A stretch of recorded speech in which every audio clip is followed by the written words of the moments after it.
ये नीचे अंतबेली है, यहाँ से घी चढ़ता है तो घी निकलता है नीचे जो लगाते हैं माथे पर, कैसा। और अंतबेली वो भीम पत्थर कौरव पांडव में उन जमाने में कटा हुआ पत्थर है। क्योंकि वहाँ वहाँ इसलिए काटा गया, वो माँ और कौरव पांडव वहाँ पर गोटी खेल रहे थे।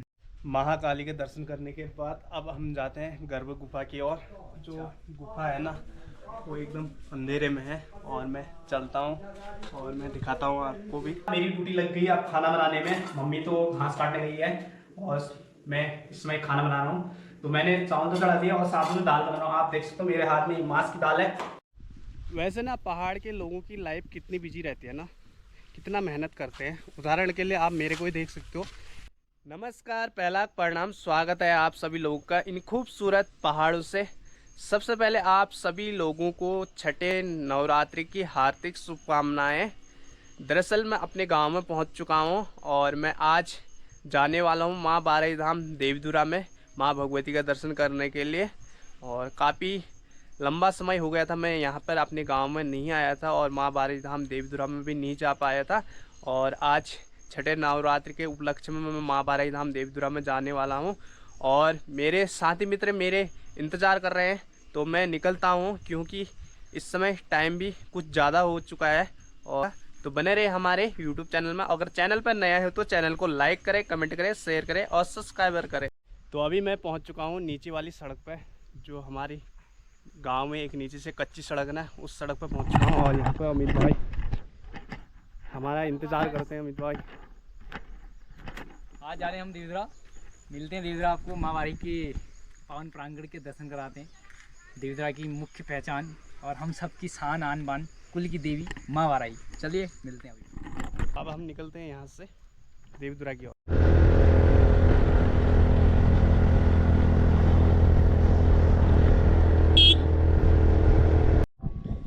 अभी हम सभी लोग पहुँच चुके हैं देवधुरा में माँ बारही मंदिर। आप मेरे पीछे देख सकते हो।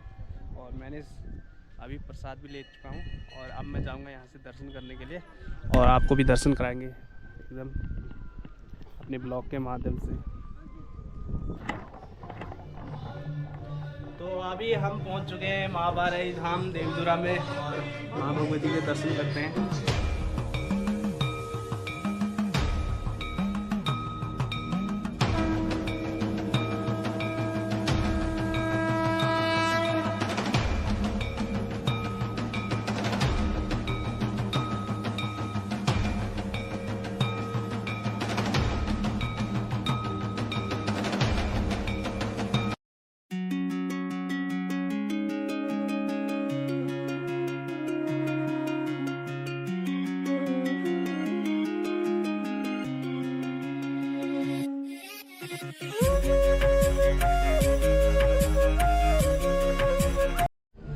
तो माँ भगवती के दर्शन करने के बाद अब हम जाते हैं यहाँ से अनंत बेली गर्भ गुफा की ओर।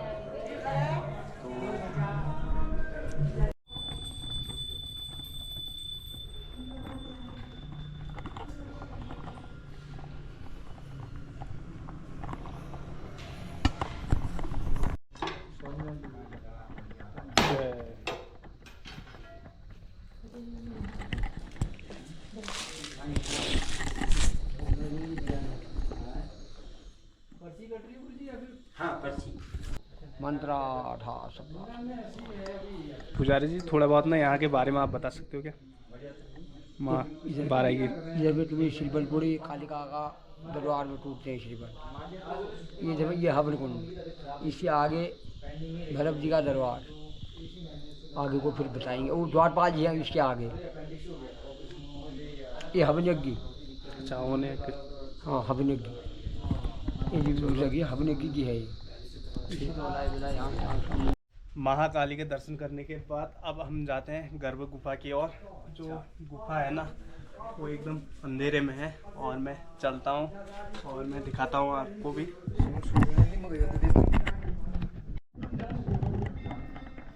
तो ये है गर्भ गुफा की, गर्भ गुफा के लिए ये रास्ता है। और यहाँ पर वैसे तो अंधेरा रहता है ना, अभी लाइटें जली है।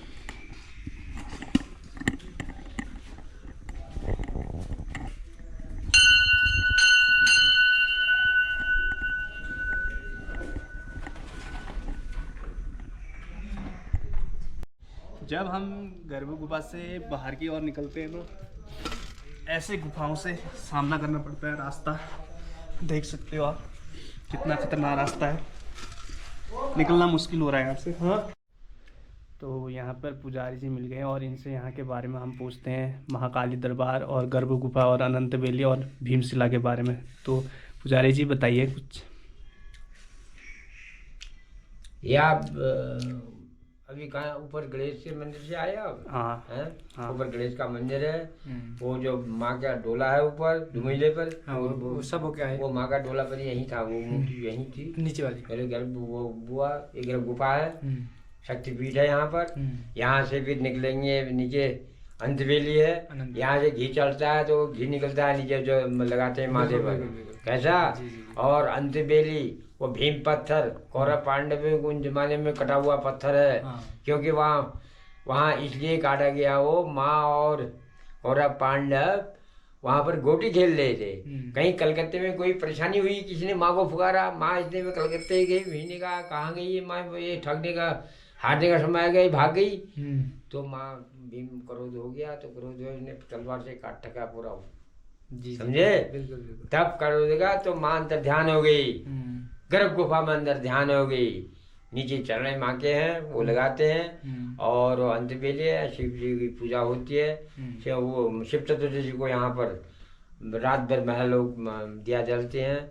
उसके बाद ऊपर भैरव मंदिर है, भैरव रोड लाते हैं, भैरव की खिचड़ी लाते हैं, लोग चलाते हैं। वहाँ पर गोला काली का थान टूटता है, बलिदान माना गया गोला। पहले 18 भैंसा के बलिदान होता था, वो सब बंद हो गया। बस ये बकरियाँ के बंद हो रहा है, अब इसकी जगह में गोला का कार्य चल रहा है। बहुत बहुत धन्यवाद।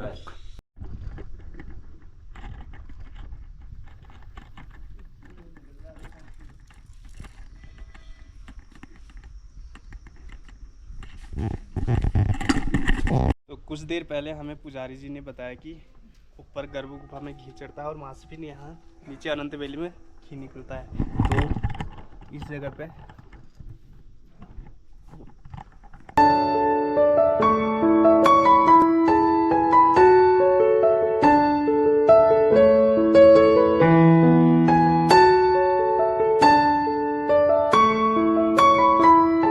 अभी हम पहुँच चुके हैं चूड़ी घाट।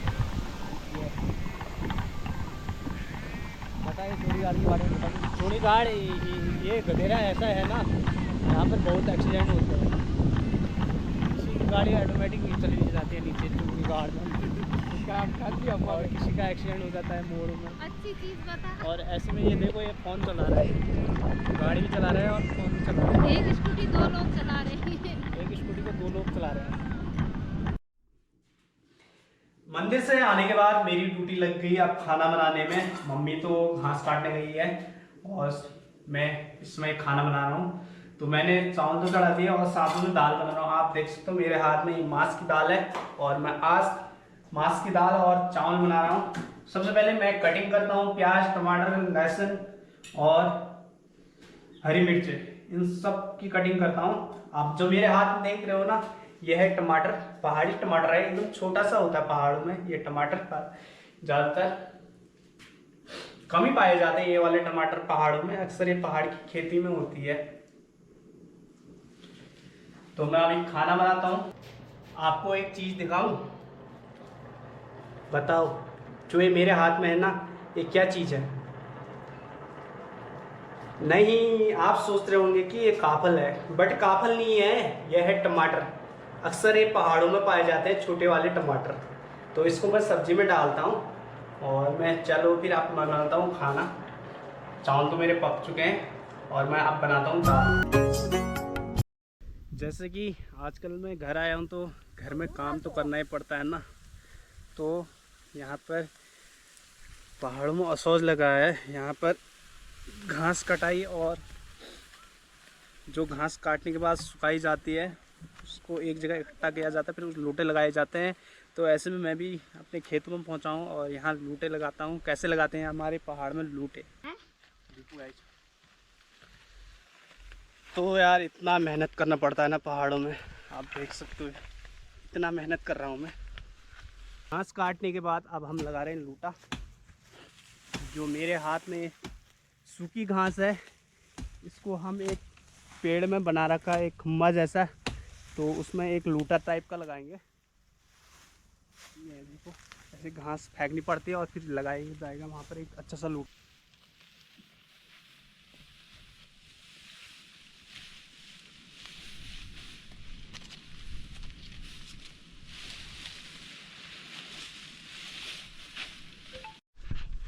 आज ना मौसम ने भी साथ दे रखा है, काफ़ी कड़क धूप है। आप देख सकते हो पूरा वाली गांव दिख रहा है यहाँ से, इतनी तेज़ धूप है। तो जितना घास काटी थे ना वो सारे इकट्ठा करके एक जगह हमने स्टोर कर दिया यहाँ पर, और इसे हम पहाड़ी भाषा में बोलते हैं लूट। ये है लूट। तो हमने एक रेडी कर चुके हैं, अभी धीरे धीरे जितनी घास कटाई होगी फिर उसके बाद एक जगह स्टोर करके ऐसे बनाए जाएंगे कुछ पेड़ों में। वैसे ना पहाड़ के लोगों की लाइफ कितनी बिजी रहती है ना, कितना मेहनत करते हैं। उदाहरण के लिए आप मेरे को ही देख सकते हो, मेरे सर में है घास और मैं इसको लेके जा रहा हूँ अपने जानवरों के लिए। जितनी भी हमारे पास गाय भैंस है उनके लिए लेके जा रहा हूँ मैं। और आज गाँव में मौसम इतना ख़तरनाक हो रखा है, काफ़ी कड़क धूप है। जो मेरे पीछे दिखाई दे रहे हैं बड़े बड़े पहाड़, और इन्हीं पहाड़ों के बीच से अभी धूप निकल चुकी है। अब धीरे धीरे अंधेरा भी हो रहा है और मैं भी इस ब्लॉग को यहीं पर समाप्त करता हूँ। मिलते हैं आपको नेक्स्ट ब्लॉग में, तब तक के लिए जय उत्तराखंड, जय Kumaon. Thank you for watching, tata bye.